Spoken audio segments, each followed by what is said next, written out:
¿Qué tal? ¿Dónde nos quedamos?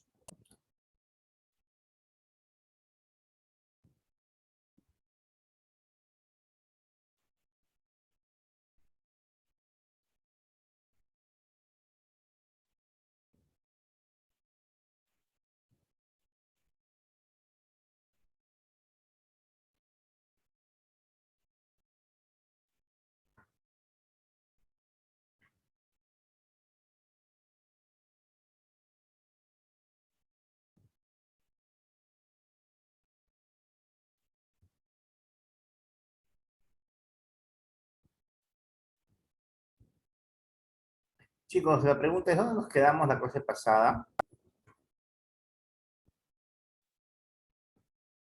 Hola,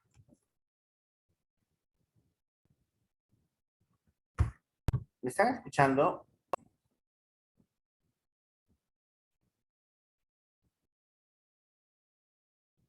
Chicos, ¿me escuchan? Britney, Cali, Kimberly, Camilo, Yomi. ¿Alguien me puede hablar, por favor? Ya, estoy preguntando, Britney, ¿dónde nos quedamos?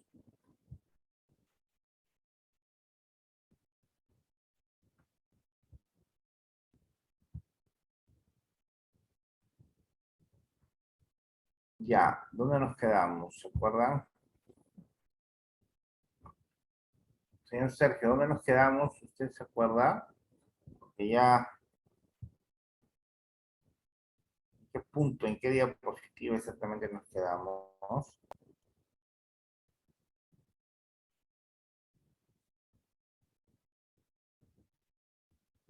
Hola.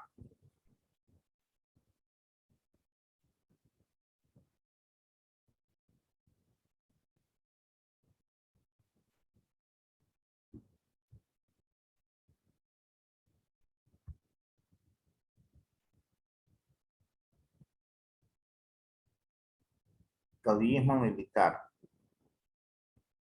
Ya. A ver, entonces les voy a compartir diapositiva para que vean. A ver.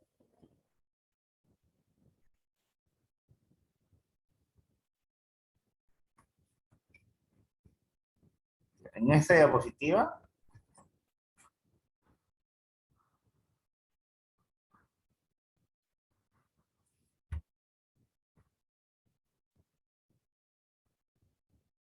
ya.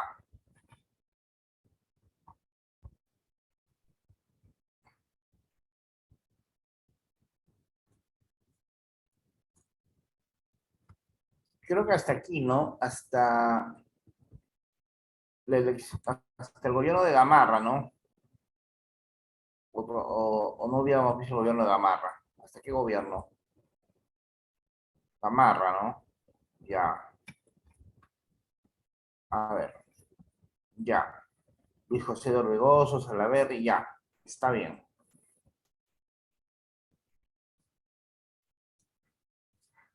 Vamos pues. Luis José de Orbegoso, 1833-1835.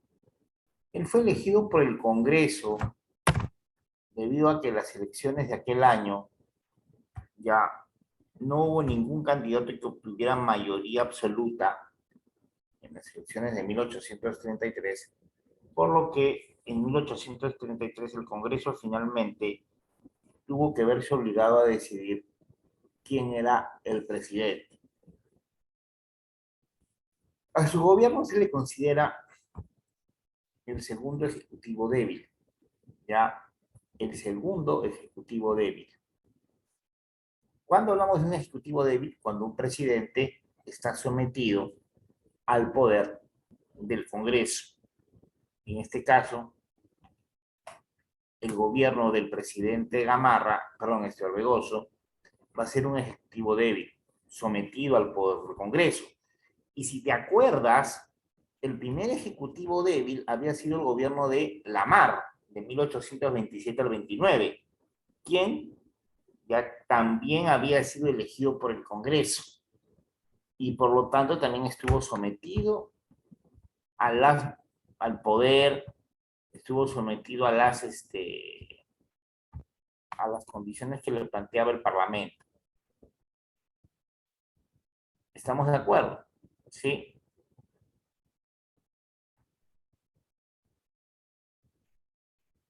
Ya. Hasta ahí. ¿Estamos de acuerdo? Sí. Ahora.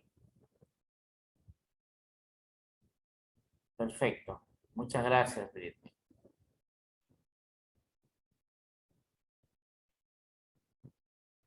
Ahora,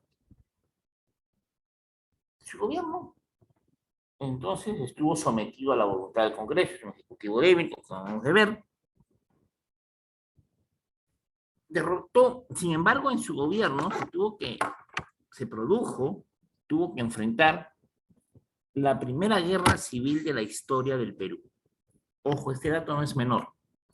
Tuvo que enfrentar la primera guerra civil de la historia del Perú. ¿Ya? Ese dato, como te repito, no es menor. ¿Sí?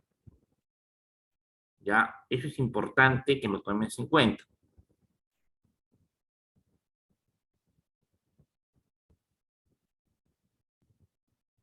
¿Ya? Ese dato, escúchame bien, es importante que lo tomes en cuenta.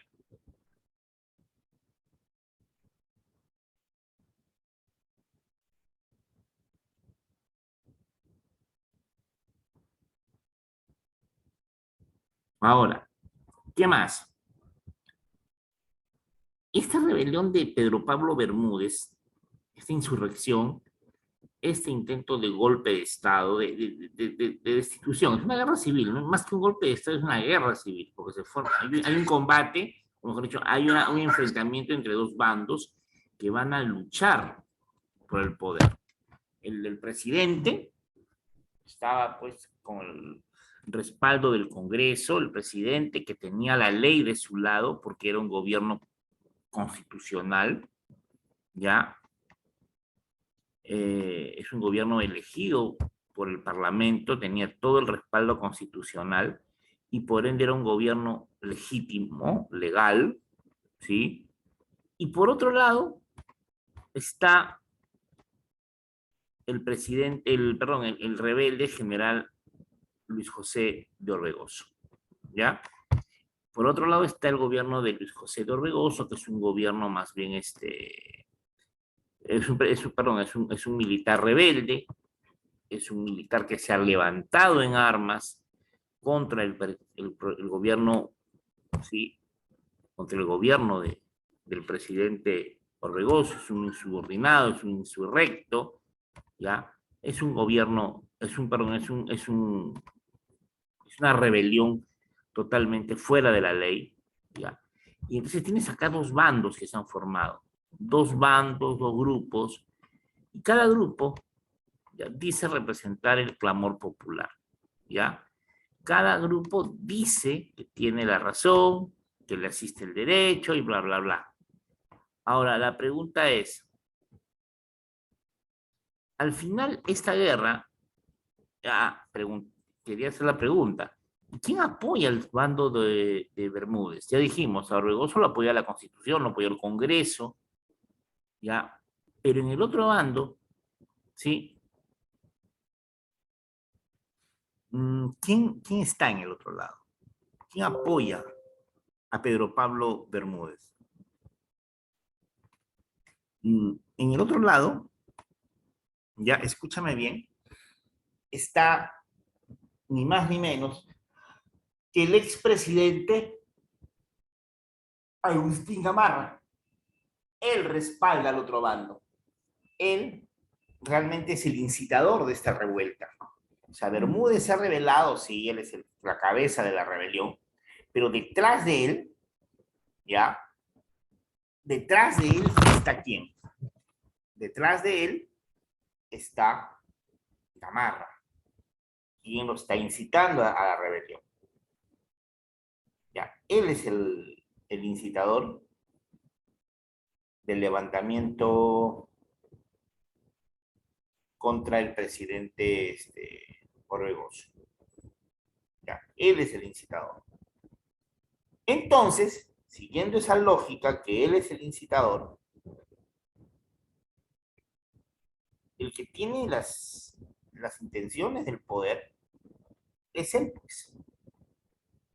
Él es el que tiene las intenciones de tomar el poder. O sea, de gobernar, o sea, que Bermúdez llegue al poder y detrás de él dirigir a Bermúdez. Esa es su intención, ese es su objetivo. ¿Ya? Entonces, en esta guerra civil inicialmente la está ganando Orbegoso, perdón, Bermúdez. Bermúdez la está ganando y la está ganando bien, ¿ya? La está ganando bien esta guerra. Es más, todo hace indicar que al final la guerra la va a ganar Bermúdez, ya que las fuerzas rebeldes de Bermúdez van a terminar venciendo en este levantamiento, en esta revuelta, y que al final Orbegoso va a tener que dejar el poder. Sin embargo, al final esta historia dio un volteretazo. ¿Por qué? Escúchame bien. Iba a haber prácticamente el enfrentamiento final. El enfrentamiento final, ya, iba a ser en dónde. El enfrentamiento final iba a ser eh, el enfrentamiento final iba a ser en un lugar llamado Pampa Maquinguayo, a las afueras de Lima, ¿ya? ¿Estamos de acuerdo? En las afueras de Lima, en Pampa Maquinguayo, se iban a enfrentar ambos ejércitos, ¿ya? El de Orbegoso, del presidente, y el del rebelde, Bermúdez. Y todo hacía indicar, ojo, todo hacía indicar que la victoria iba a ser de los rebeldes de Bermúdez, ¿ya? Todo hacía indicar que al final el ejército de Bermúdez terminaría venciendo y Bermúdez llegaría al poder. Al menos así parecía. Sin embargo, sin embargo, previo al inicio de la batalla, ¿sí? Los hombres de Bermúdez lo van a traicionar. O sea, Bermúdez va a ser traicionado. ¿Cómo es eso? ¿Cómo es eso? Que Bermúdez va a ser traicionado. Sí, sus propios oficiales, ¿ya? Lo van a traicionar antes del comienzo de la batalla, ¿ya? Antes del inicio de la batalla, sus propios seguidores, sus propios oficiales, lo van a, sí, lo van a capturar, lo traicionan, lo capturan y lo van a llevar, ¿qué? ¿Ya? Lo van a llevar prisionero ante Gamarra. ¿Te das cuenta? Increíble, pero así es. Lo van a llevar preso ante Gamarra. Ya, no te pides de eso. A eso se le llama la traición de Maquinguayo o abrazo de Maquinguayo. ¿Cómo que el abrazo de Maquinguayo? Claro, es que los rebeldes, encabezados por el general Echenique, no olvides este nombre que después lo vamos a ver, los rebeldes que han traicionado a Bermúdez al mando del general Echenique, que era el segundo al mando de Bermúdez, ni más ni menos, va a rendirse, sí, a rendirse ya ante Orbegoso, ¿sí? Y le va a dar un abrazo de rendición, algo se le llama el abrazo de qué? De Maquinguayo. A eso se le denomina, te repito, el abrazo de Maquinguayo. ¿Ya? A eso se le ha llamado, te repito, el abrazo de Maquinguayo. Así terminó la Primera Guerra Civil, ¿ya? La Primera Guerra Civil de nuestra historia. ¿Ya? Ahora bien, de ahí que vamos a ver. Escúchame. Tras la victoria en la guerra civil, ya, el Congreso, que obviamente había estado respaldando en todo momento a Orbegoso, tras el final de la guerra civil, ya, tras el final de la guerra civil, el Congreso decide promulgar una nueva constitución, la Constitución Liberal de 1834. Ojo, ya estamos hablando de una constitución más. ¿Cuántas van ya? A ver, saquemos nuestra cuenta.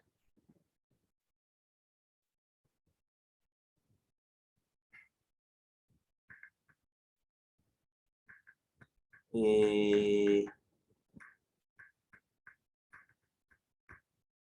1823, 1828, 1834, para 3.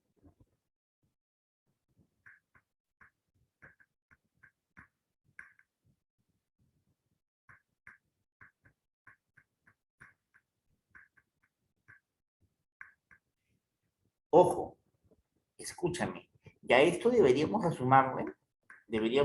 sumarle,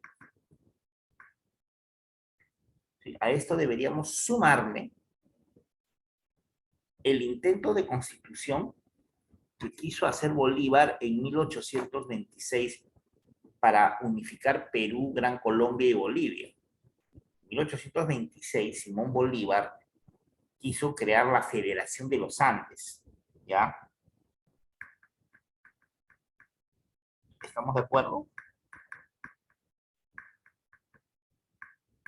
En 1800, te repito, 26, se va a promulgar, o Simón Bolívar va a crear la Constitución de la Federación de los Andes, la cual rigió apenas un mes en el Perú, desde diciembre de 1826 hasta enero de 1827. Si contamos esa, que no la estoy tomando en cuenta porque era una constitución para la Federación de los Andes, que era esta unión de entre Gran Colombia, Perú y Bolivia, ya serían 4. Si no la tomamos en cuenta, serían 3, 23, 28 y 34. Si quieres considerar la del 26, serían 4 constituciones que ya habría tenido el Perú entre 1823 y 1834. O sea, en 11 años, 4 constituciones. Increíble. Ya, increíble, muchachos. Ese es el grado de inestabilidad. ¿Te acuerdas que te dije que una de las características de la etapa del caudillismo militar es la inestabilidad política? Ya, pues ahí está. Esa es una de las características.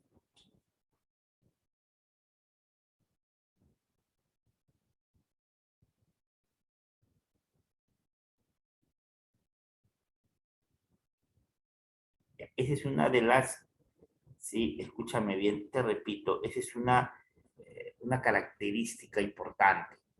En apenas 11 años ya tenemos que cuatro gobiernos. 4 gobiernos establecidos. Increíble, ¿no? Pero 4 constituciones, que estoy hablando, 4 constituciones aprobadas. 4 constituciones en 11 años. Increíble, muchachos. Eso es sinónimo de inestabilidad. Luego viene el golpe de Estado de Felipe Santiago de Salaverry de 1835. A ver, el gobierno de Orbegoso era un gobierno inestable, un gobierno débil, su propio nombre lo dice, el ejecutivo débil, ¿sí? Ya.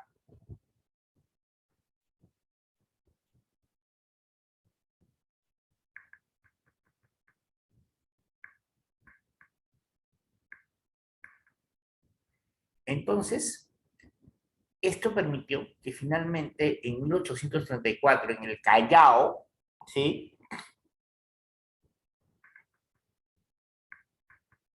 escúchame bien, en el Callao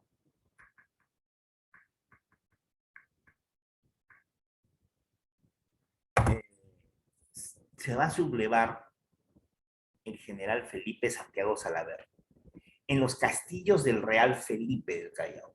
Ahí se subleva y se proclama presidente del Perú y desconoce el gobierno de Orbegoso. Salaverry se ha sublevado contra el gobierno de Orbegoso y de paso se ha sublevado también contra el Congreso. Contra el Congreso. Ya es una rebelión contra el presidente y contra el Congreso.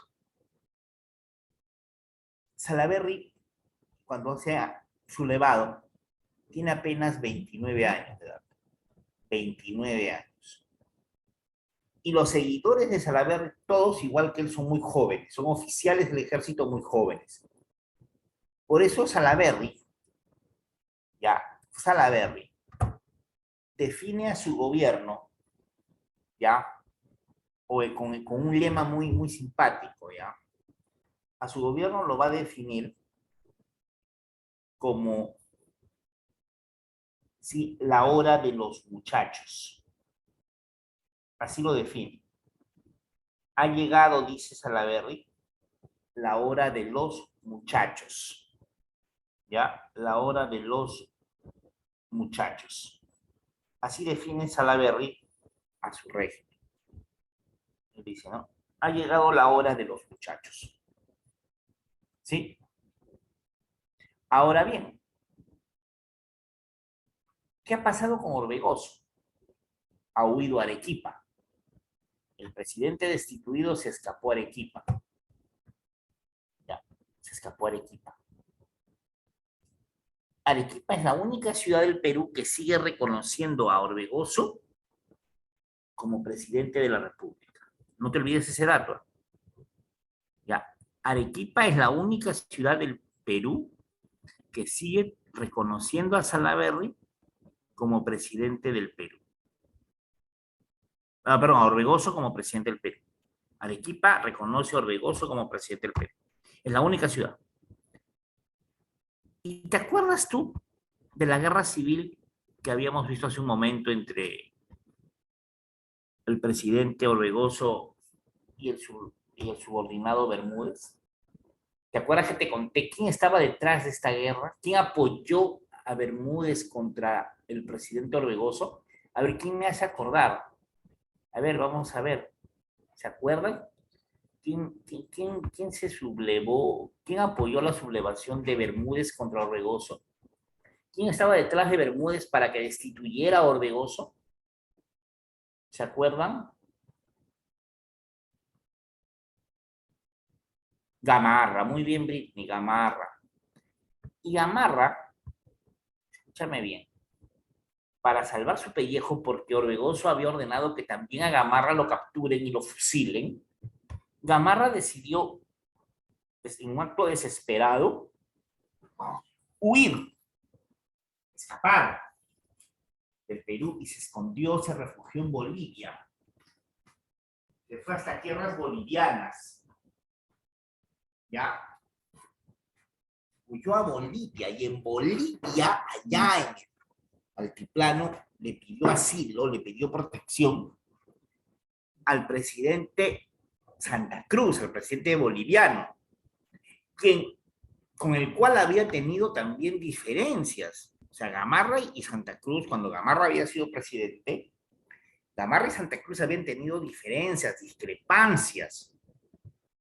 Es más, cuando Gamarra fue presidente del Perú y Santa Cruz lo era de Bolivia, hubo realmente situaciones en las que hubo peligro de guerra entre Perú y Bolivia, por diferencias personales entre ambos personajes. Sin embargo, después Gamarra, en un acto desesperado, va y se esconde en Bolivia y Santa Cruz lo va a acoger, lo va a recibir. Profesor, ¿pero por qué? Si son enemigos, no se llevan. Pero así es la política, pues. La política es así, siempre lo ha sido así. Siempre ha sido así sucia, mezquina. En política siempre estas cosas pasan, no es la primera vez que te puedes aliar hasta con tu enemigo. Y Santa Cruz lo hace por una intención clara. Santa Cruz quiere plantearle a Gamarra, ¿ya? Le quiere plantear a Gamarra la posibilidad, ¿ya? La posibilidad de una alianza. O sea, Santa Cruz le dice a Gamarra, ¿ya? Oye, ¿sabes qué? ¿Qué te parece si tú y yo nos formamos una alianza? ¿Para qué? Le dice Gamarra. Santa Cruz lo que quiere es llevar a cabo la unificación del Perú y Bolivia. O sea, Santa Cruz lo que quiere es unificar ambos países y convertirlo en un solo país. ¿Sí? Unificar a Perú y Bolivia en un solo país. Ya, crear una alianza entre Perú y Bolivia que se convierta en un solo país, fusionarlos. Eso es lo que quiere Santa Cruz. Y Gamarra está de acuerdo. Gamarra le dice, sí, a mí me parece bien, yo también tengo esa idea. Mira, hemos coincidido, le dice, yo también estoy apoyando tu propuesta. Sí, sí, sí, sí, vamos a unificar Perú y Bolivia. Sería lo mejor para construir un país mucho más fuerte, unificado, ¿sí? Que sea una potencia sudamericana. Eso es lo que quieren tanto Gamarra como Santa Cruz. Formar una potencia sudamericana, ¿sí? Que integre a Perú y a Bolivia. Entonces, ya están en el poder ellos, están aliados allá en Bolivia, pero sí, en el Perú está pues como presidente Salaverry. Ya. Entonces, ¿qué pasa? Acá viene la sorpresa. Santa Cruz y Gamarra, ya te dije, en el fondo se tenían bronca. Y Santa Cruz no sabía. Santa Cruz sabía que no podía confiar en Gamarra. Bueno, y Gamarra también sabía que no podía confiar en Santa Cruz. Ninguno de estos caudillos era realmente leal y realmente, pues, respetuoso de su palabra. Daban una palabra, se comprometían a algo y al día siguiente, pues, simplemente se olvidaban de lo prometido. Y así fue. Salaverry está en el poder, acá en el Perú, y mientras que Santa Cruz, Gamarra están conspirando desde Bolivia para unificar a Perú con Bolivia. Pero en ese momento, Santa Cruz se da cuenta de que una alianza con Gamarra no va a durar mucho. Que en cualquier momento Gamarra lo va a traicionar, lo va a traicionar. Le va a asestar una puñalada por la espalda. Entonces, ¿qué decide hacer el general Santa Cruz, presidente de Bolivia? Buscar otro aliado en Perú, otro aliado en el Perú, para llevar a cabo la unificación. Se da cuenta de que no, Gamarra no es la voz. Entonces, ya este aliado, ¿quién va a ser? ¿En quién piensa el general Santa Cruz para convertirlo en su aliado para unificar Perú y Bolivia? Al general Orbegoso que está en Arequipa. ¿Te acuerdas? Orbegoso estaba en Arequipa. Entonces Orbegoso y Santa Cruz comienzan a negociar secretamente a espaldas de Gamarra para llevar a cabo la unificación entre Perú y Bolivia. Estando Gamarra en Bolivia, supuestamente confiado de que tiene un acuerdo ya con Santa Cruz, pero no le interesa eso a Gamarra, perdón, a Santa Cruz. Eso a Santa Cruz no le importa. Santa Cruz en cualquier momento rompe ese acuerdo y chao, se acabó, chao Gamarra. Entonces, tal cual, pactó con Orbegoso y Gamarra al enterarse de este pacto decide, bueno, obviamente traicionado, engañado, Gamarra decide regresar al Perú. Regresa al Perú y Gamarra se va a aliar con Salaverry para enfrentar el intento de unificación que Santa Cruz quería llevar a cabo entre Perú y Bolivia. Porque, escúchame bien, en 1835, Santa Cruz ingresa a territorio peruano desde Puno. El ejército boliviano con 5.000 soldados el ejército boliviano con 5.000 soldados ingresan desde Desaguadero, por la zona de Desaguadero, ingresan al Perú. Ya ingresan con 5.000 soldados. ¿Ya?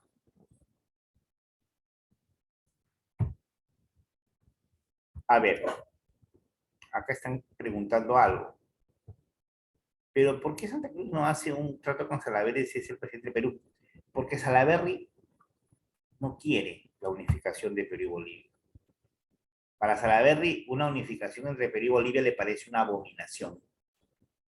¿Entiendes? Salaverry no quiere unificar Perú y Bolivia. Porque además sabe que en esa unificación el que mandaría sería Santa Cruz. El proyecto de Santa Cruz, ¿cuál era, señorita Britney? El proyecto de Santa Cruz es querer, ya, es que Bolivia absorba al Perú. O sea, que en esta unificación sea Bolivia la que dirija la unificación. ¿Me entiendes? Y Salaverry, obviamente, él no quiere eso. Como buen nacionalista que él se define como tal, no quiere eso. Entonces, Santa Cruz y sus 5.000 hombres entran, repito, al Perú por Desaguadero, ¿ya? Y vamos a ver entonces el primero de estos combates, las batallas. El ejército de Gamarra sale a interceptar al ejército, ¿sí? Al ejército de Santa Cruz en Yanacocha. Yanacocha queda en Cusco. Ahí lo va a enfrentar. En agosto de 1835 se van a enfrentar las fuerzas de Santa Cruz, las fuerzas bolivianas y las fuerzas de Gamarra. Al final la victoria es de los santacrucistas, o sea, de los bolivianos. El ejército de Gamarra fue derrotado. De ahí, las fuerzas de Salaverry, de Santa Cruz, perdón, avanzan hacia Arequipa. Avanzan hacia Arequipa para reunirse ¿con quién? Con Orbegoso. Orbegoso está esperando a Santa Cruz en Arequipa. Las tropas bolivianas ingresan triunfantes a la ciudad de Arequipa, en donde van a ser recibidas, repito, por Orbegoso.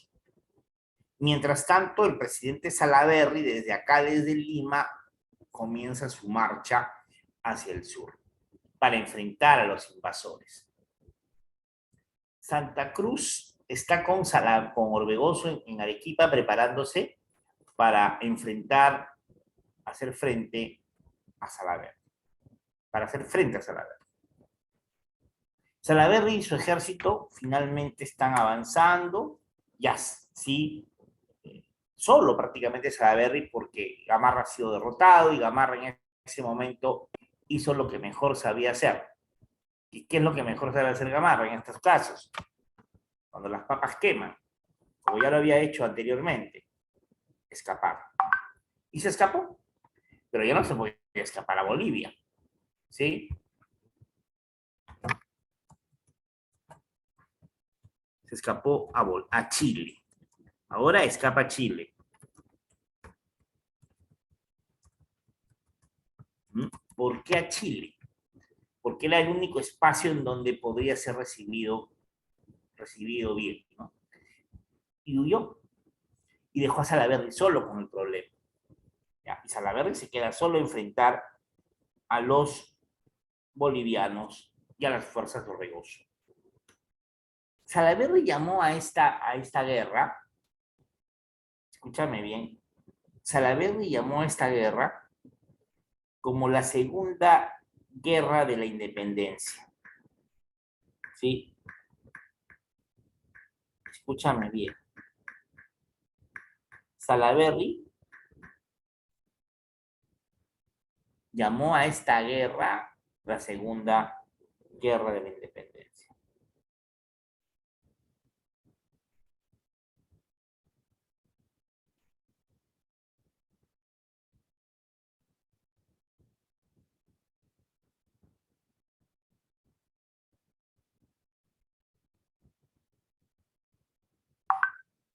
¿Ya? ¿Estamos de acuerdo?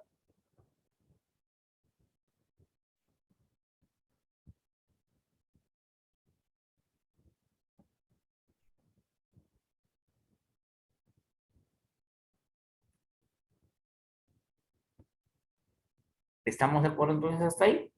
Muy bien.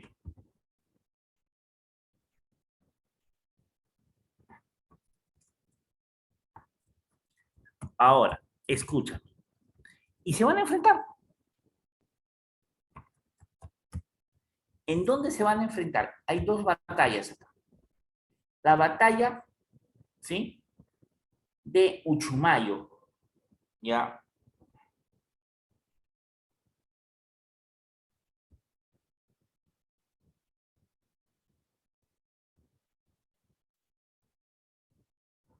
Escúchame bien.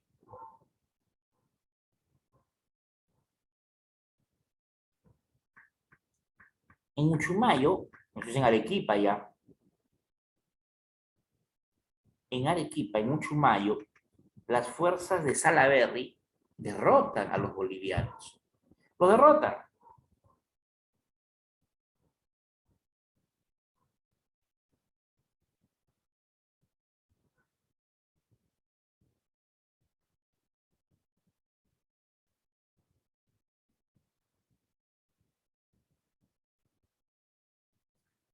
No olvides eso, ¿ya? Eso es importante. Pero Salaverry en esta victoria pudo haber decidido la guerra. Salaverry tras esta victoria pudo haber logrado definir la guerra y ganar la guerra contra los bolivianos. Sin embargo, Salaverry cometió una burrada. Los bolivianos estaban escapando, huyendo, así en desbande, luego de Uchumayo. Salaverry los perseguía. Detrás de los bolivianos venían las fuerzas de Salaverry, el ejército peruano, y los bolivianos escapaban. Tanto era el desván de los bolivianos que escapaban y habían abandonado su armamento de reglamento, se habían dejado abandonadas sus armas, su artillería, todo. Los bolivianos escapaban en desbande. En ese momento Salaverry pudo haber ordenado perseguirlos y rematar a los bolivianos y chao. Santa Cruz se quedaba sin ejército. Pero Salaverry ordenó detener la persecución.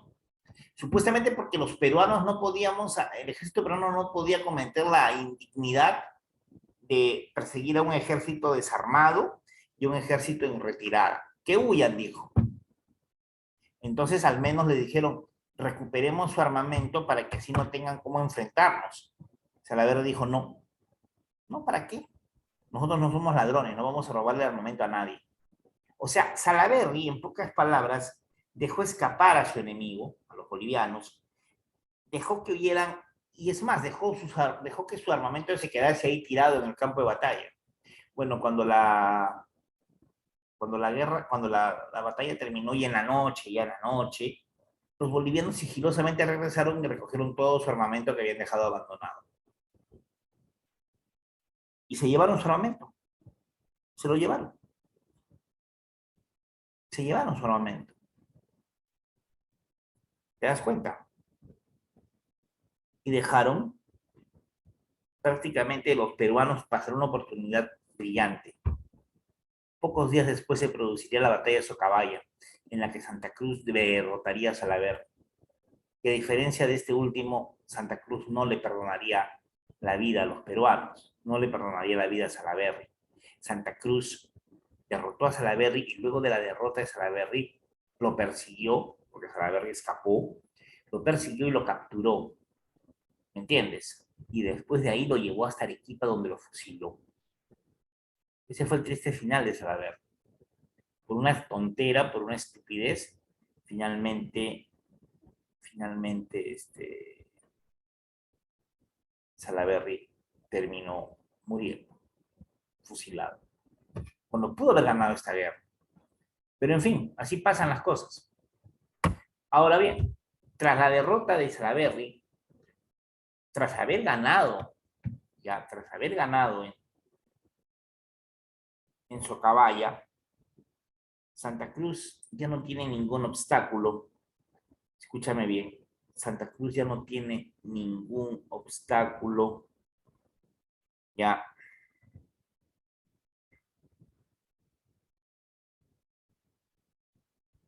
¿sí?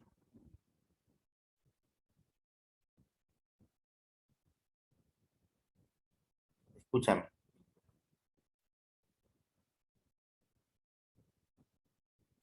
Se va a crear, Santa Cruz va a crear,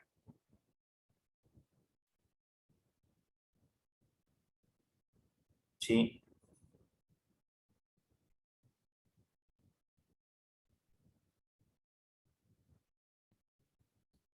Ojo, la Confederación Perú-Boliviana.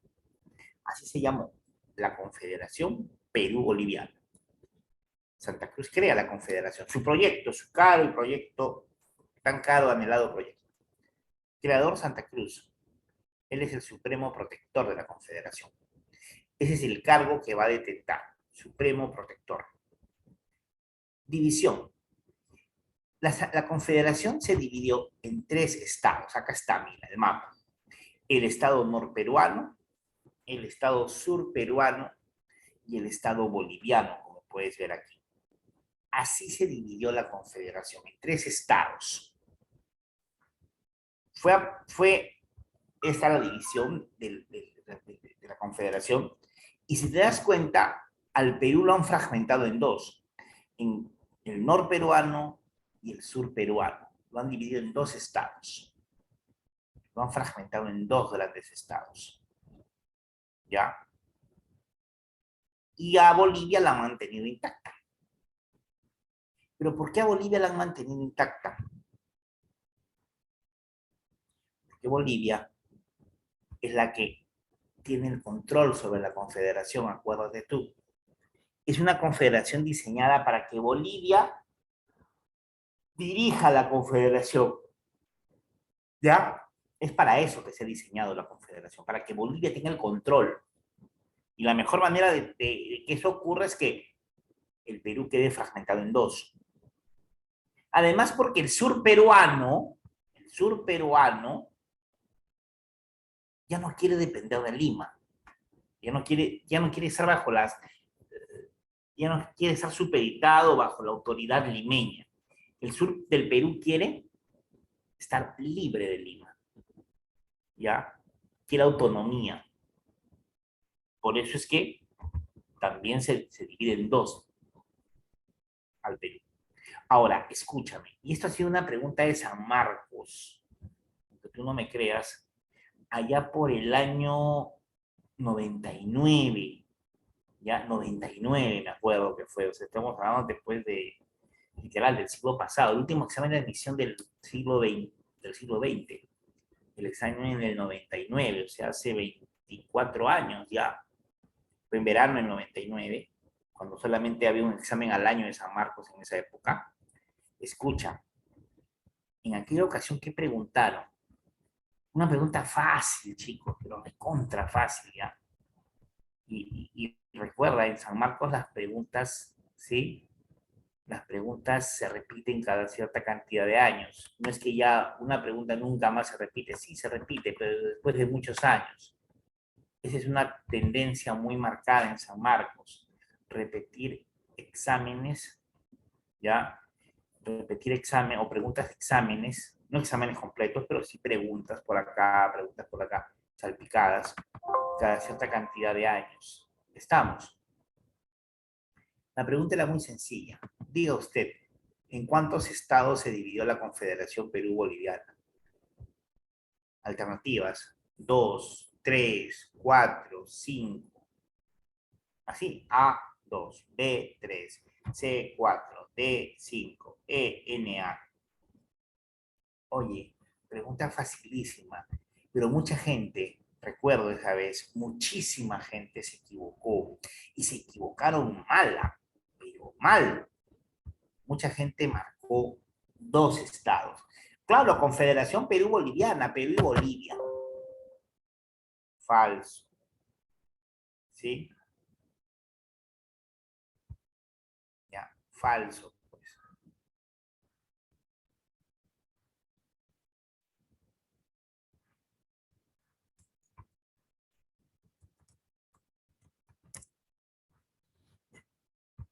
Ya, óyeme, increíble pero cierto. Increíble pero cierto. Así de fácil. te regalaban una pregunta de historia del Perú en San Marcos y mucha gente se equivocó. No vayas a cometer ese error, ¿ya? No te olvides, 3 estados. Ahora, escucha, se dividió en 3 estados, norperuano, surperuano, boliviano, Congreso de Tacna, es el Congreso de la... El Congreso de Tacna, escúchame bien, es el Congreso de la Confederación. O sea, es el Congreso de la Confederación, ¿ya? No te olvides. Ese Congreso va a crear o va a redactar, va a elaborar la Constitución de 1837, que va a ser la confederación de la Constitución de la Confederación. Repito, el Congreso de 1837, el Congreso de Tacna, crea la Constitución de ese año, de 1837, la Constitución de la Confederación. Entonces, ¿ya cuántas irían en nuestra historia? Vamos a recordar, 1823, la del 26, que fue la de la Federación de los Andes, que creó Bolívar, que duró muy poco, la del 28 en tiempos de Lamar, la del 34 en tiempos de Orbegoso, y ahora tenemos la del 37. Van 5 constituciones. En apenas, ¿cuántos años? 14 años desde que se aprobó la primera del 23. 14 años y 5 constituciones. Increíble. Además, esta constitución establecía que la confederación, como te dije, se dividía en 3 estados, norperuano, surperuano y boliviano, que la capital del estado norperuano sería Lima. Ojo, la capital del estado norperuano es Lima. La capital del estado surperuano sería Arequipa. La capital del estado boliviano, La Paz. Ya, eso se mantiene igual. Pero que además cada estado, escucha, tendría su propia confederación. Su congreso. Cada estado de la confederación, tendría su propio congreso. El congreso del estado norperuano sería Huaura. El congreso del estado surperuano funcionaría en la ciudad de Sicuani. Y el congreso del estado boliviano funcionaría en la ciudad de Tapacari. O sea, cada estado tenía su propio congreso. ¿Ya? Su propia capital aparte y su propio congreso aparte. Y además tendría su propio gobierno. O sea, cada estado de la confederación tenía un gobierno. Sí, sí, pues es eso. La confederación es un estado federal con 3 estados que tienen su propio gobierno. Y encima de ellos está el Supremo Protector. ¿Quién es el Supremo Protector? Andrés de Santa Cruz. Cargo que dura 10 años. Cargo que dura 10 años y que podía ser reelegido. ¿Ya? Ahora, escúchame. Esta constitución de 1837, ¿cómo la vamos a definir? Escucha bien lo que te voy a decir. ¿Sí?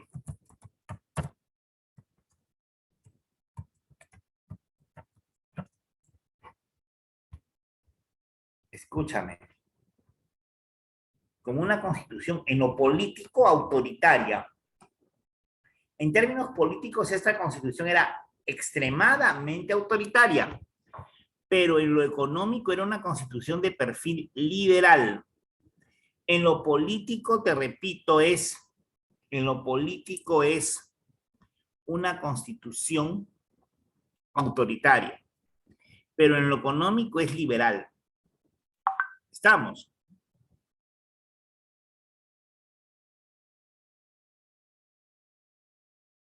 Ya, no olvides eso.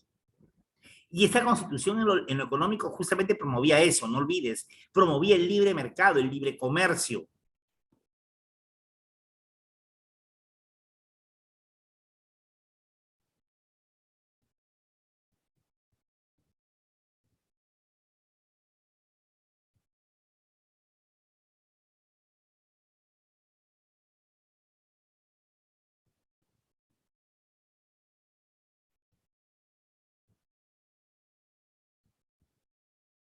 Hasta ahí, ¿estamos de acuerdo? ¿Ya? Entonces, en lo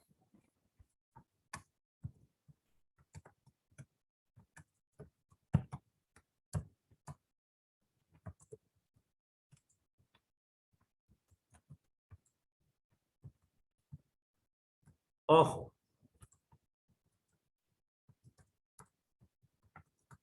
Escúchame bien. Ahora, siguiendo esta lógica, escúchame bien. Ya.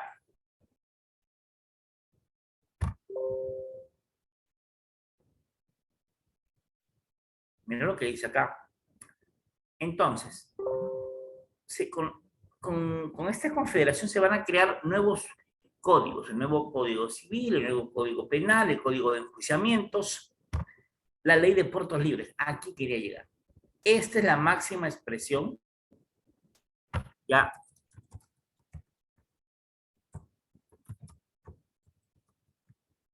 escúchame bien.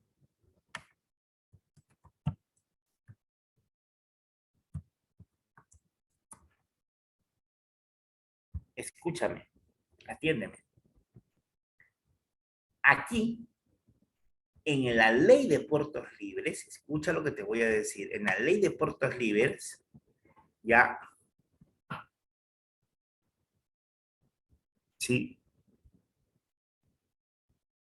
se establece, queda plasmada, escúchame bien, la política, escúchame bien, libre cambista, queda plasmada la política libre cambista, o sea, del libre mercado, que defendía quién, que defendía Santa Cruz, en la ley de puertos libres.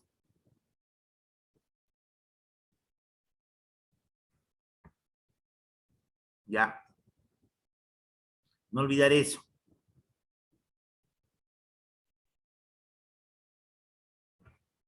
Eso es importante, ¿ya? ¿Por qué? ¿Ya? Ahora bien, te explico por qué. ¿Qué decía la ley de puertos libres? Dice lo siguiente, a ver, primero establece esta ley de puertos libres que hay 4 puertos en la Confederación, Paita, Callao, Arica y Cobija, que son puertos en los cuales, sí, son 4 puertos en los cuales, escúchame bien, ¿ya?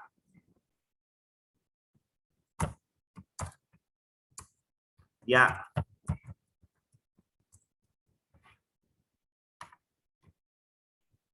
no se va a cobrar impuesto de aduanas, ya, escúchame, no se va a cobrar impuesto de aduanas a ningún barco proveniente de, escucha bien, Estados Unidos o de Gran Bretaña.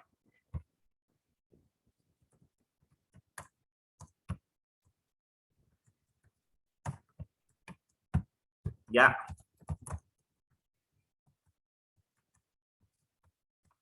estamos.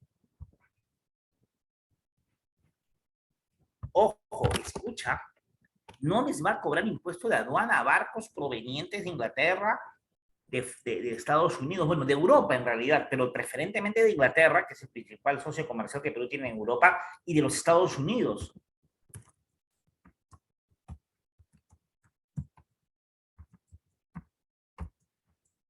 Sí, escúchame.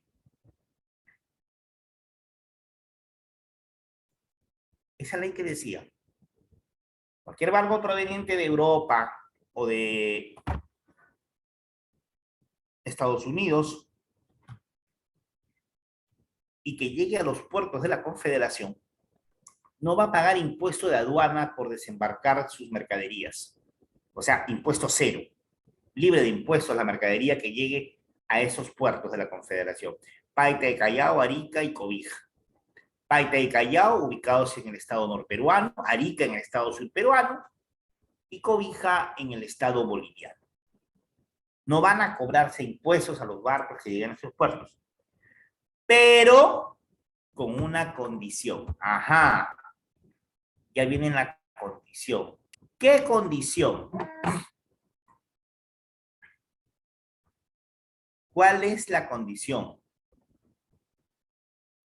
la condición es que esos barcos antes, de ninguna manera, bajo ningún motivo, hubiesen llegado, hubiesen desembarcado en cualquier otro puerto sudamericano. O sea, dicho de otra manera, si esos barcos que llegaban a los puertos de la Confederación antes llegaban a algún puerto sudamericano de otro país y desembarcaban mercaderías en otros países sudamericanos, en ese caso sí se les iba a cobrar ¿qué? Impuesto de aduana. En ese caso sí, sí se les cobraría impuesto aduanero. La condición es que no desembarquen mercaderías en ningún otro puerto sudamericano. Pero si antes de llegar a los puertos de la Confederación desembarcabas mercadería en algún otro puerto sudamericano, en ese caso, ¿sí? En ese caso te cobraban el doble del impuesto. Mira tú, te cobraban el doble del impuesto. Una cosa terrible, el doble del impuesto. Esto obviamente era para ganarse el comercio, sí, el ganar el control del comercio marítimo en Sudamérica. O sea, lo que quiere Santa Cruz con esta ley es que la Confederación tenga el control del comercio marítimo sudamericano. ¿Y por qué? Porque su objetivo es muy simple: convertir a la Confederación en la, sí, principal potencia económica y comercial de Sudamérica. Claro, detrás de Brasil, obviamente. Brasil es Brasil, pues con Brasil no puedes competir. Pero detrás de Brasil, ya, Brasil es Brasil. A Brasil no le vas a competir. ¿Sí? Entonces, escúchame bien, pero sí le ibas a quitar mucho comercio e ibas a afectar comercialmente a quienes, sobre todo a los puertos de Valparaíso en Chile y Buenos Aires en Argentina. A esos dos países sí que los ibas a afectar, les ibas a quitar comercio, y así fue, les empezó a quitar comercio, ¿sí? Y por eso estos dos países, Argentina y Chile, o para ser más exactos, la élite comercial de Argentina y de Chile, ¿sí? Obviamente vieron a la Confederación como un enemigo, ¿ya? Vieron a la Confederación como un enemigo. Y por esa razón, ¿sí? Van a querer destruir a la Confederación. Entonces, si nos preguntan, ¿quiénes son los principales enemigos de la Confederación? Bueno, primero vamos a decir, países Argentina y Chile, pero para ser más precisos, más específicos, la élite comercial de Chile y Argentina, que están en contra de la existencia de la Confederación por la ley de puertos libres. Ya, eso no te olvides, ya.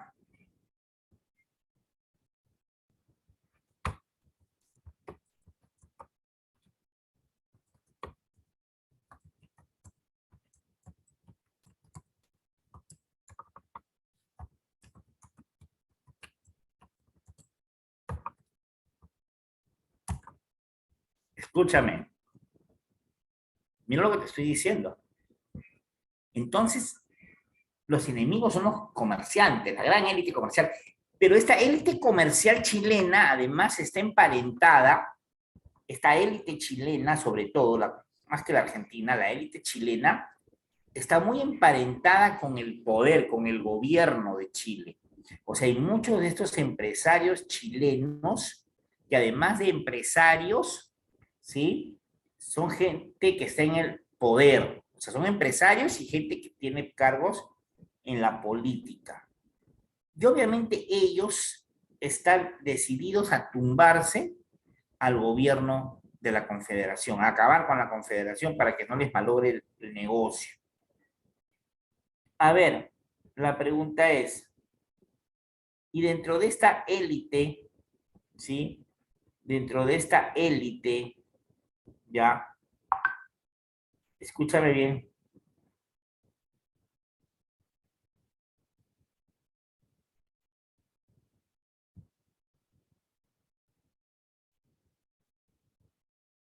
escúchame bien. Dentro de esta élite hay personajes.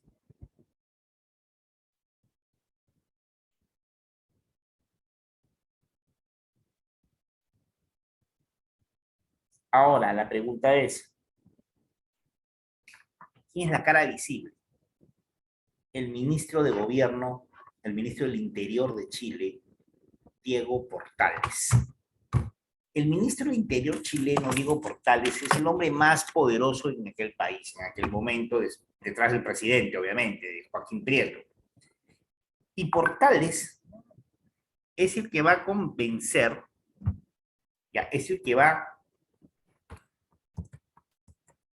ya, es el que va a convencer prácticamente a su gobierno, Portales va a convencer a su gobierno y al Congreso, ya, de declarar la guerra a la Confederación, de acusar a la Confederación de ser un enemigo de Chile.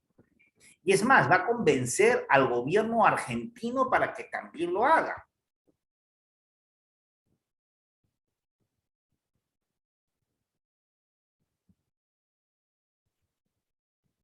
¿Ya? Para que le declare la guerra a la Confederación.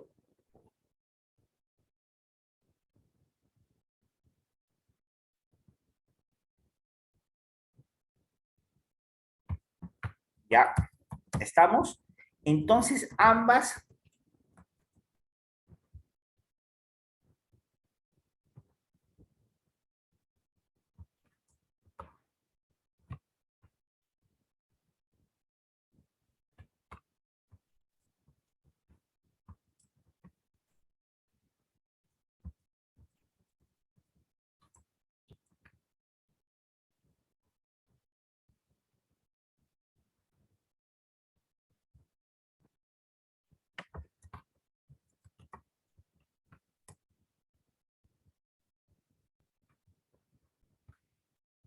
escúchame.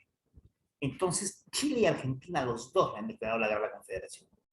En Chile gobierna Joaquín Prieto, en Argentina gobierna el dictador, el general Juan Manuel Rosas. Ya, y ambos le han declarado la guerra ya a la Confederación. Repito, Diego Portales en Chile es el ministro del Interior, el presidente de Chile Joaquín Prieto y el presidente de Argentina Juan Manuel Rosas. Ya ellos le han declarado la guerra a la Confederación. Y organizan dos expediciones militares para destruir la Confederación. La primera expedición militar es la de 1837. Se le llama la primera expedición restauradora, la de 1837. ¿Ya? Esa primera expedición restauradora de 1837 vino al Perú, desembarcó en el sur del Perú, en la costa arequipeña, en el sur del Perú, y fueron derrotados por las fuerzas de la Confederación, por los confederados. ¿Al mando de quién estaban los confederados? Al mando, ¿sí?, del propio Santa Cruz y su ejército, ¿no? Como te dije. Ahora bien, ¿dónde se produjo el enfrentamiento? Ahí deberías anotar la batalla, escúchame bien, de Paucarpata. Paucarpata, ya, Paucarpata. En la batalla de Paucarpata, ahí los confederados derrotaron a los expedicionarios chilenos y argentinos, que se rindieron. Sin embargo, escucha, sin embargo, los chilenos y los argentinos no se quedaron de brazos cruzados y decidieron una segunda expedición en 1838-39, encabezada por el comandante chileno, por el general chileno Manuel Bulnes. Hay que tomar en cuenta algo, ya, quiero que tengas algo bien claro. Para esta segunda expedición restauradora, en esta segunda expedición restauradora, sí tuvieron éxito los chilenos, sobre todo los chilenos, ¿no?, que son los que vienen.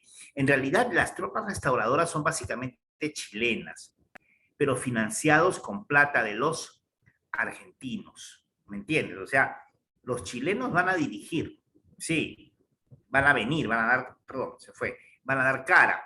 Los chilenos van a venir con su ejército, pero con plata financiado por empresarios, comerciantes chilenos y mucho dinero también de comerciantes argentinos, porque el objetivo era sobre todo tumbarse la ley de puertos libres. Ahora, Además, en esta segunda expedición van a venir junto con el ejército chileno, y no te olvides de esto que es muy importante, una serie de militares peruanos que eran enemigos de Santa Cruz, ¿ya? Militares peruanos que querían a toda costa acabar con el gobierno de Santa Cruz. Estos militares peruanos son el general Ramón Castilla, sí, el general Manuel Vivanco, el general Gamarra, ¿te acuerdas de Gamarra? El que se había escapado justamente a Chile cuando Santa Cruz había triunfado. El general, sí, Manuel Vivanco, Gamarra, te repito, Castilla, Vivanco, general Gutiérrez de la Fuente, una serie de generales oficiales peruanos que se han ido a Chile y ahora están viniendo a pelear junto con el ejército chileno para liquidar a la Confederación. ¿Estamos de acuerdo? Y ahí vamos a ser testigos, escucha bien lo que te voy a decir, vamos a ser testigos básicamente de dos batallas, ¿no? La batalla de Partada de Guía y la batalla de Yungay. En ambas batallas, los chilenos van a derrotar al ejército de la Confederación. Y la batalla definitiva es obviamente Yungay, febrero de 1839, en febrero de 1839 en Yungay, ¿sí? El ejército chileno derrotó al ejército confederado. ¿Sí?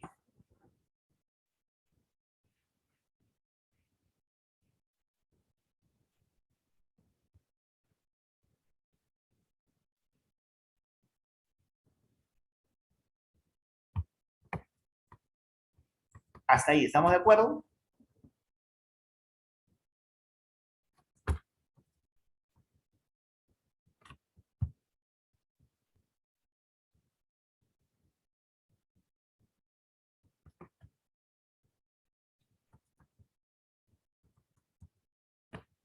Hasta ahí, ¿estamos de acuerdo, señoritas, jóvenes?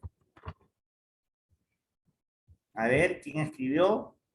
Britney y Eida. Muchas gracias. Ya. Ahora, sigamos, por favor.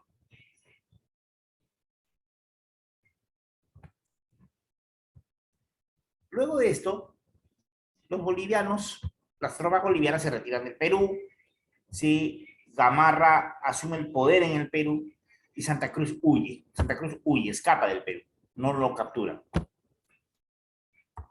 ¿Ya?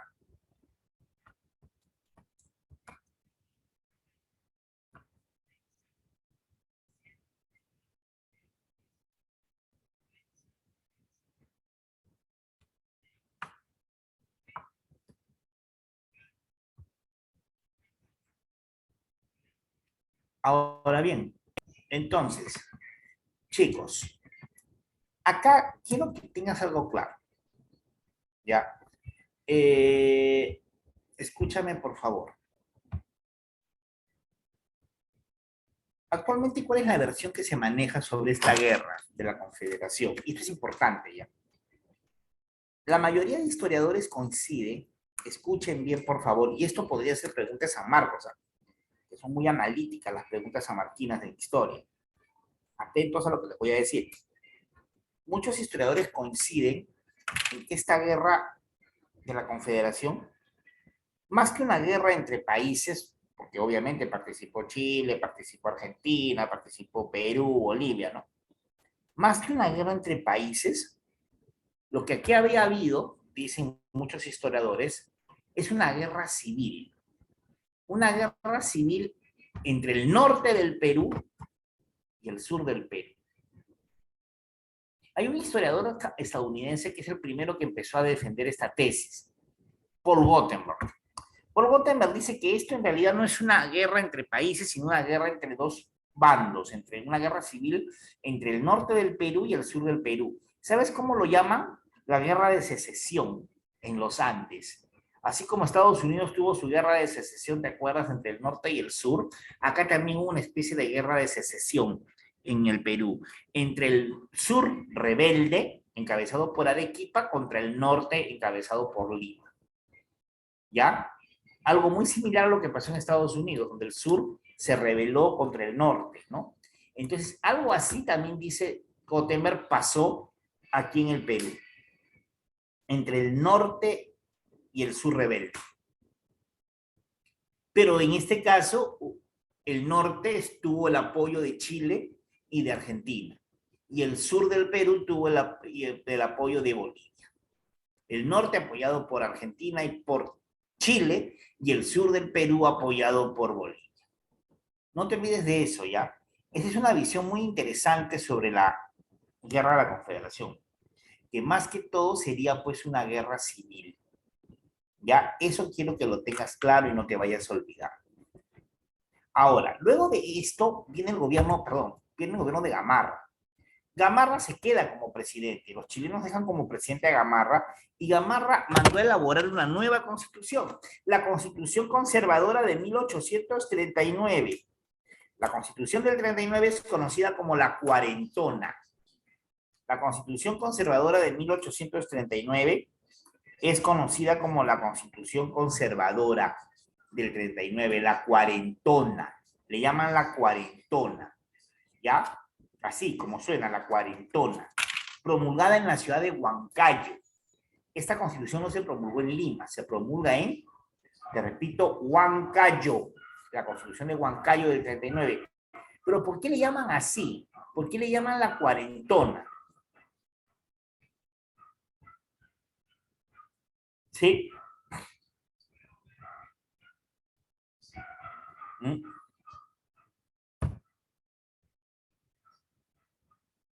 ¿Sí?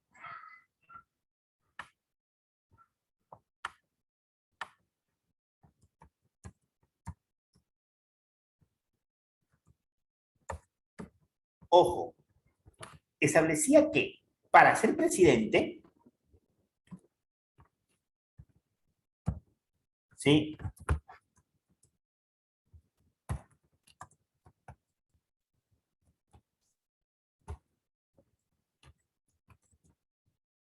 Ya, escúchame,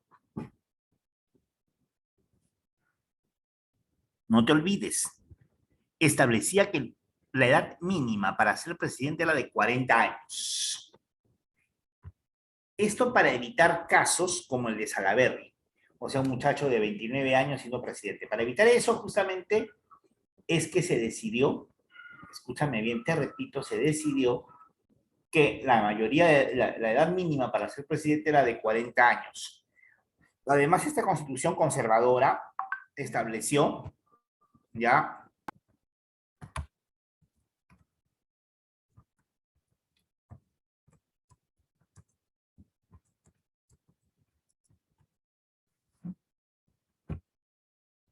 escúchame, la edad mínima de mayoría de edad, 25 años.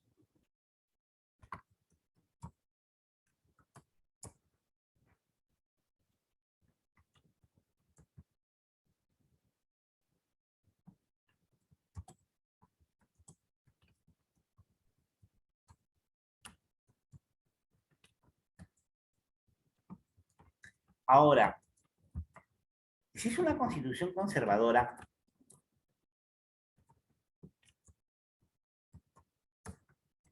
escúchame bien, ¿a quién le da más poder la constitución? Cuéntame. Si es una constitución conservadora, ¿a quién está dando más poder? ¿Al presidente o al Congreso? ¿Mm? A ver qué dicen ustedes, a ver si me han entendido.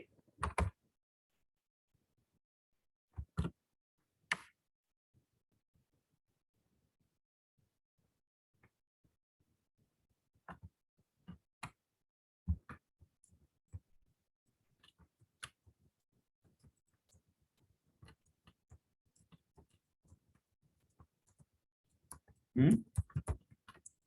Te estoy preguntando, ¿a quién le daría más poder esta constitución? ¿Mm? ¿A quién le da más poder? ¿Al presidente o al parlamento?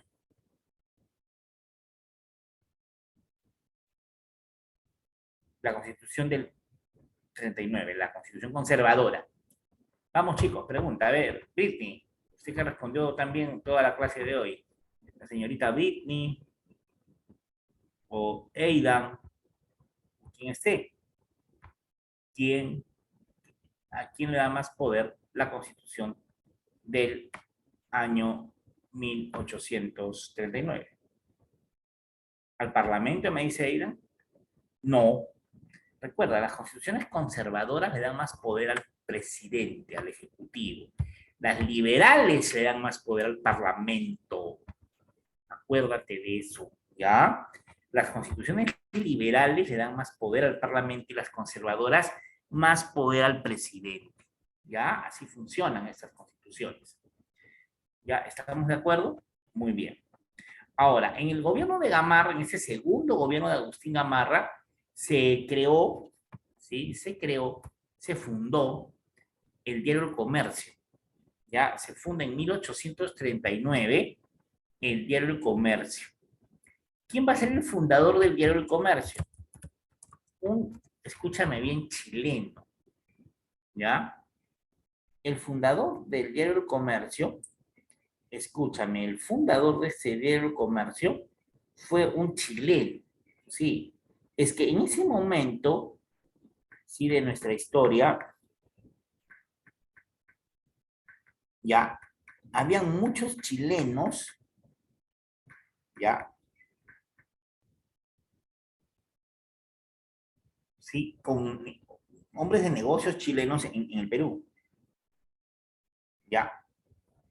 El fundador del diario El Comercio, ya, es un chileno llamado Manuel Amunátegui. Aquí está su nombre, anótalo. Él es el fundador.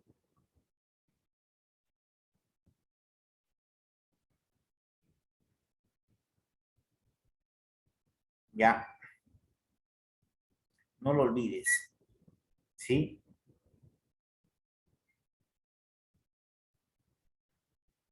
A ver, ahora, ¿qué más? Escúchame. Él es el fundador del diario El Comercio, un diario más antiguo de la historia del Perú, hasta el día de hoy. Existe, ¿no? Ya cumplió, si no me equivoco, va a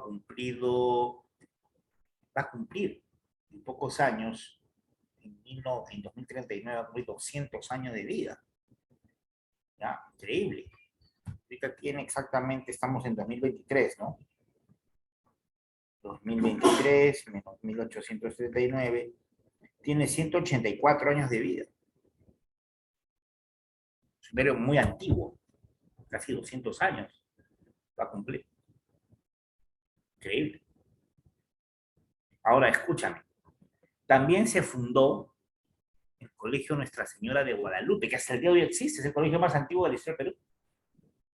El Colegio Nuestra Señora de Guadalupe. ¿Sí? Luego, el hecho más importante, tal vez, que se recuerde, es la guerra con Bolivia. Sí, la guerra con Bolivia. ¿Qué? Pero no es que ya había acabado la confederación, profesor. Sí, la confederación ya terminó, ¿ya? La confederación ya acabó, ¿sí? La confederación ya se acabó. Pero Gamarra, recuerda, también tenía en la cabeza, en mente, unificar Perú y Bolivia. La idea de la unificación de Perú y Bolivia no solamente pasa por la cabeza del presidente Santa Cruz, allá en Bolivia, no pasaba solamente por la cabeza de él, que por cierto ya no era presidente, Santa Cruz ya no es presidente en Bolivia, después de la derrota de la Confederación, él ha escapado. Pero Gamarra sigue con la idea de que hay que unificar Perú y Bolivia. Él sigue con esa idea, con esa mentalidad de unificar a ambos países. Él quiere unificar Perú y Bolivia en un solo país, pero que ya no sea como lo había diseñado Santa Cruz, es decir, en donde Bolivia absorba al Perú. No, lo que quiere Gamarra es lo contrario, que Perú absorbiese a Bolivia. Eso es lo que quiere Gamarra, que Perú absorba a Bolivia. Así es como Gamarra sueña la unificación. ¿Sí? Y por eso en 1841 el Perú invade Bolivia. ¿Estamos de acuerdo? El ejército peruano invadió territorio boliviano. Igual, por la zona de Desaguadero, que es la zona de tránsito entre Perú y Bolivia, por ahí ingresa el ejército peruano rumbo a territorio boliviano para invadir el país altiplánico. Lo invade y Gamarra confiado, ¿no? Esta es una guerra fácil, acá vamos a tomar el control de Bolivia. Perú no va a tener mayores problemas en invadir Bolivia. Sí, vamos a tomar Bolivia. Vamos a capturar a Bolivia. Vamos a conquistar Bolivia. Pero lo que no sabía era que los bolivianos iban a dar una muestra de mucho amor por su patria, de mucho nacionalismo. Porque en ese momento Bolivia vivía una guerra civil, ¿ya? Bolivia estaba enfrentado a una guerra civil, ¿ya? Entre dos generales, el general Velasco y el general Vallivian. Dos caudillos bolivianos que se peleaban el poder. El general Velasco y el general Vallivian estaban en plena guerra civil. Y Gamarra dijo, uy, encima están divididos estos bolivianos. Va a ser mucho más fácil derrotarlos, porque están entre ellos mismos peleados. Entonces, la invasión no va a demorar mucho, no va a tardar mucho. Entonces, los bolivianos van a ser atacados, invade Perú-Bolivia, y Gamarra piensa pues que esto va a ser pues pan comido. Pero lo que no tenía en mente Gamarra, no estaba en su ecuación, era que los bolivianos iban a dar, como te digo, una muestra de nacionalismo, de amor a la patria muy grande. ¿Qué pasó? ¿Qué sucedió? ¿Qué pasó? ¿Qué pisó? Dirá usted.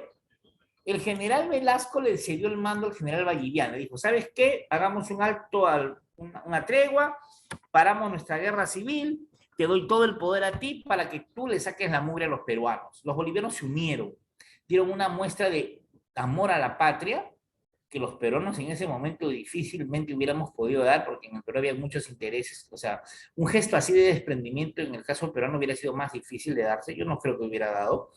Y, óyeme, todos bajo el mando del general Vallivian se enfrentaron a las fuerzas de Gamarra en la batalla de Ingavi, 18 de noviembre de 1847. 41, perdón. 18 de noviembre del 41 se enfrentan las fuerzas peruanas y bolivianas en Ingavi.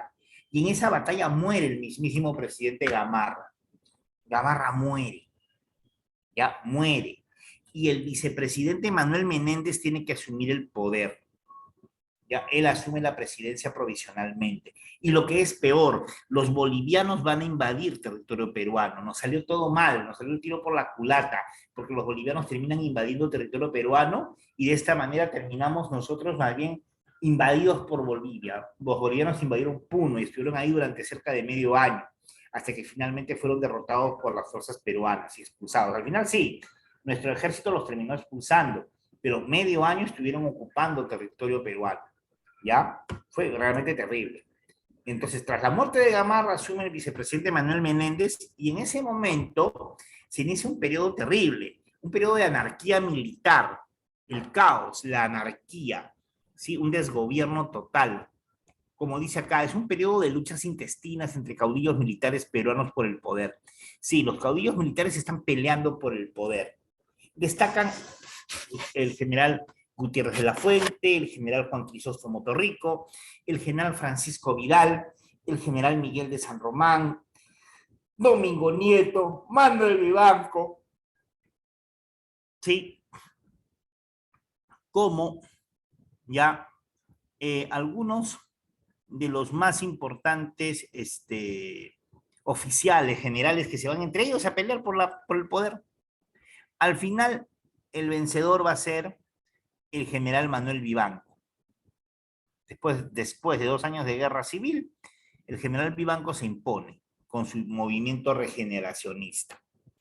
Y Vivanco se proclama a sí mismo director supremo de la República. ¿Ya? Director supremo de la República. Va a ser un gobierno conservador, ¿sí? Un gobierno conservador. Eso es lo que va a hacer Vivanco, un gobierno conservador. Un gobierno, además de conservador, autoritario, personalista, ¿sí?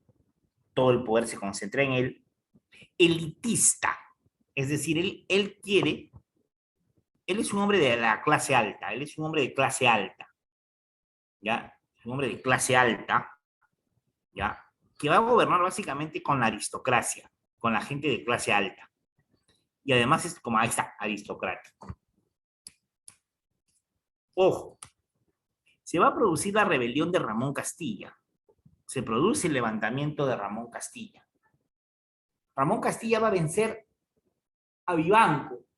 Luego de un año de gobierno, Castilla derrota a Vivanco en la batalla de Carmen Alto. Se subleva Castilla contra Vivanco y lo derrota en Carmen Alto.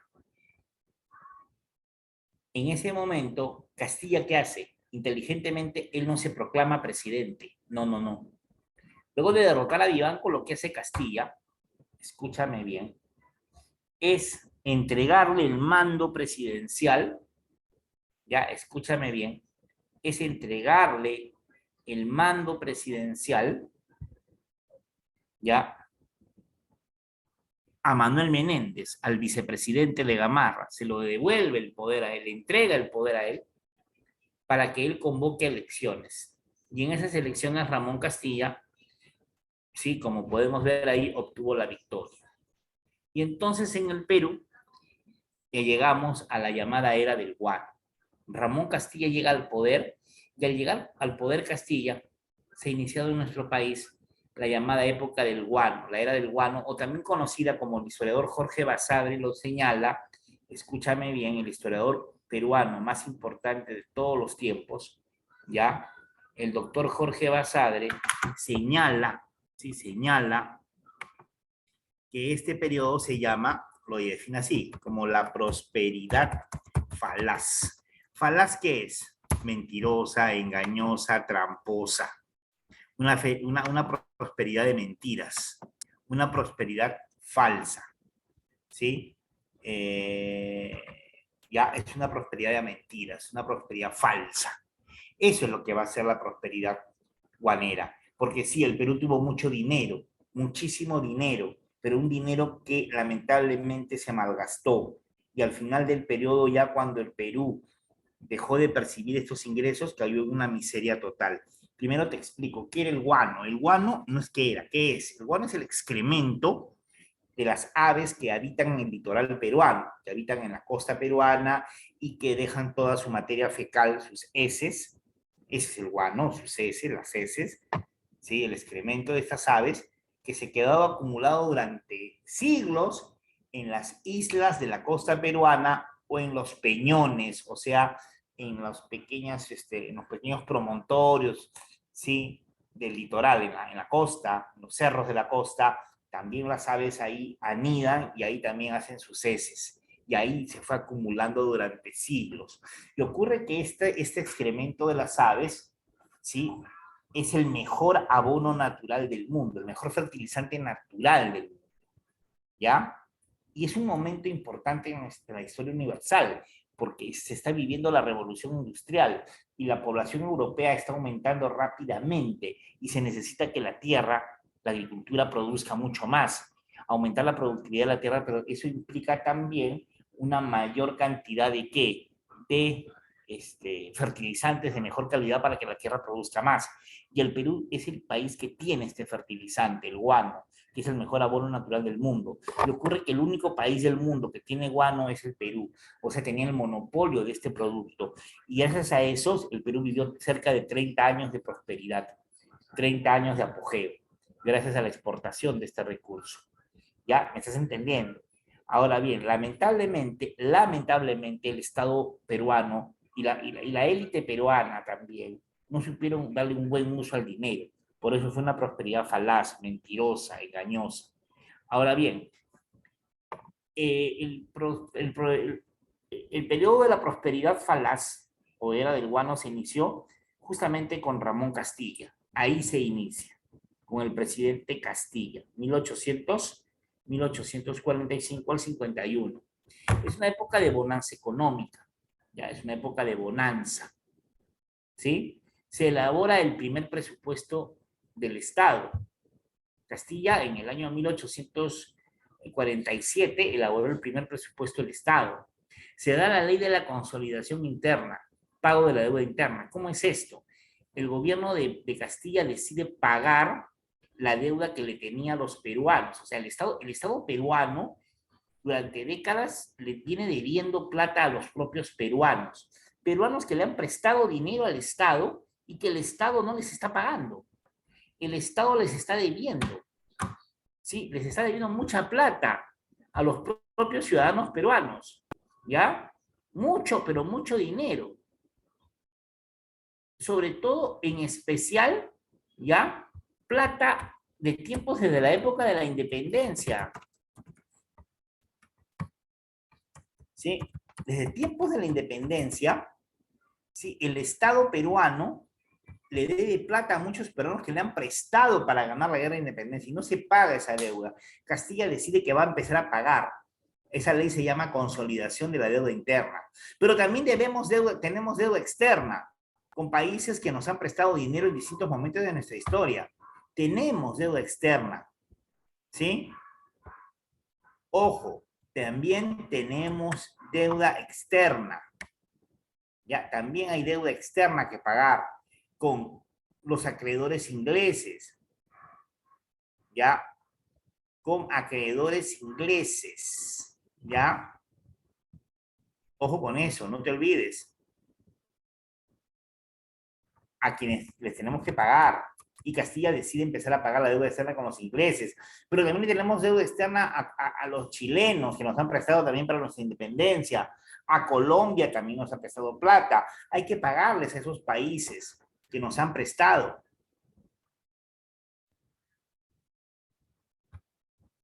Tenemos que pagarlos.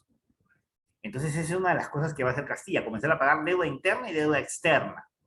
Luego, política, se da el tercer debate doctrinario. Nuevamente liberales y conservadores enfrentados. Esta vez es el debate por la soberanía de la inteligencia versus soberanía popular. O sea, los conservadores hablan de la soberanía de la inteligencia. O sea, los inteligentes deben gobernar. O sea, restringir el voto para que solamente puedan votar, ejercer el sufragio, la gente culta, la gente preparada, la gente alfabetizada, la gente que además pague impuestos y tenga propiedades. O sea, un pequeño porcentaje de la sociedad.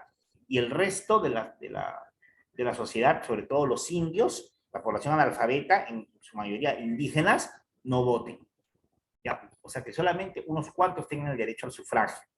Luego está la idea de la soberanía popular que la defienden los liberales.